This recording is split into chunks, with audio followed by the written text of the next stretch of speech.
ce devait être un événement pour tous les fans de Beyoncé.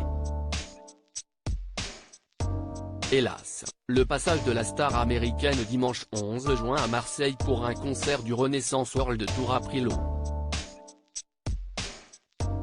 Malaise, bousculade, orage, retard sur scène et couac technique, une série noire de malheurs s'est abattue sur l'Orange Vélodrome. Applaudir sa pop star préférée en concert peut parfois devenir une véritable mission commando. Les fans marseillais de Beyoncé ayant bataillé pour obtenir des places à prix d'or en ont fait la douloureuse expérience ce dimanche 11 juin.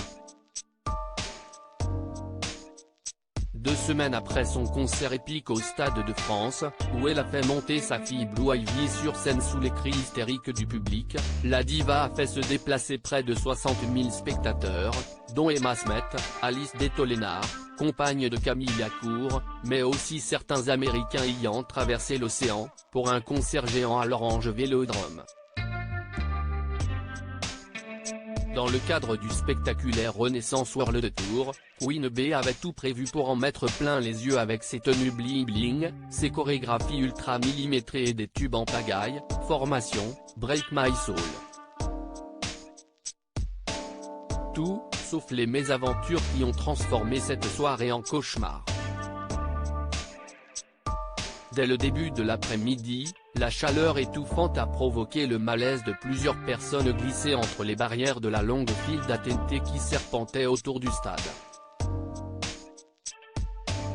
Certains avaient prévu des couvertures de survie mais pas assez de bouteilles d'eau, ils ont dû être évacués par le personnel de sécurité. Si l'endurance est une qualité primordiale pour espérer approcher Queen Bee, si est aussi pour affronter la foule féroce. À l'ouverture des portes du concert, des hordes de fans déchaînés ont provoqué de nombreuses bousculades. Arrêtez de vous tenir, avancez, ne courrez pas, la situation sur place est très tendue, a rapporté sur Twitter la journaliste Mathilde Sey, 20 minutes, qui parle d'une organisation chaotique avec des cris et des insultes proférées à tout va. Un brouhaha de décibels peut-être pour calmer les esprits échauffés, une pluie diluvienne s'est brusquement abattue sur le stade juste avant le début du show. Au point de nécessiter l'intervention de techniciens pour protéger le matériel des intempéries et nettoyer la scène d'un concert que beaucoup ont cru qu'il serait annulé. Finalement, après 1 heure de retard et malgré l'orage persistant, Beyoncé a surgi dans un panache de fumée pour entonner Dangerously in Love, l'un de ses premiers tubes solo, assurant durant 2h30 le spectacle promis. Mais pas pour tous. Les admirateurs installés dans les hauteurs du stade ont fait face à un fâcheux problème de son sur les enceintes, qui a complètement gâché cette nuit magique. 15 000 fans en gradin haut n'ont eu qu'un brouhaha de décibels, pas possible de déceler sa voix.